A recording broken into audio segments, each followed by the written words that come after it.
Plusieurs mystères entourent Apple autour de toutes ses stratégies. À bien des égards, son perfectionniste de l'expérience utilisateur le met dans des circonstances étranges. Par exemple, il n'y a pas d'application de calculatrice par défaut sur l'iPad depuis son lancement en 2010. 10 ans plus tard, le YouTuber Mark Brownlee a directement interrogé le vice-président de l'ingénierie logicielle d'Apple, Craig Federighi, lors d'une interview. Si vous possédez un iPad et que vous ne comprenez pas pourquoi les calculatrices d'iPhone et de Mac n'existent pas sur l'iPad, il est temps de vous le dire.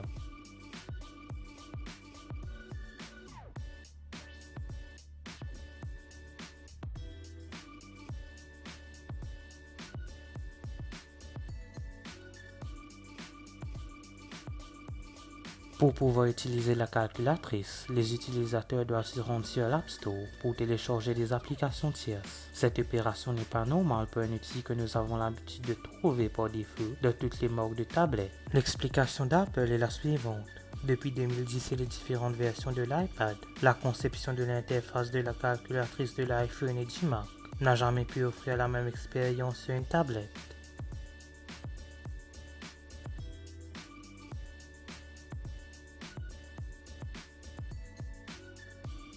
L'histoire de la conception de la calculatrice d'Apple a toujours fait l'objet de débats internes. Dans une vidéo, la chaîne YouTube Apple Explained a expliqué pourquoi Steve Jobs a retiré l'appli calculatrice sur l'iPad un mois avant la sortie de l'iPad en 2010. Lorsqu'il a parlé à Scott Forstall, le gestionnaire du logiciel de tablette d'Apple à l'époque, il s'est personnellement engagé à lui donner un ultimatum pour trouver un nouveau design à la calculatrice pour iPad. Sinon, il devrait être définitivement exclu lors de la sortie du premier iPad.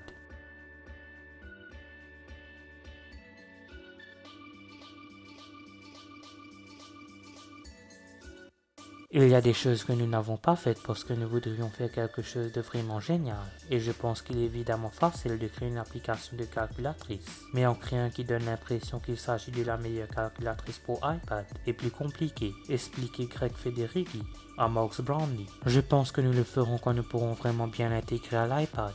Et honnêtement, nous n'avons pas encore eu l'occasion. Ce jour viendra peut-être, ajouta-t-il en réponse à une question d'un abonné de Mark Brownlee.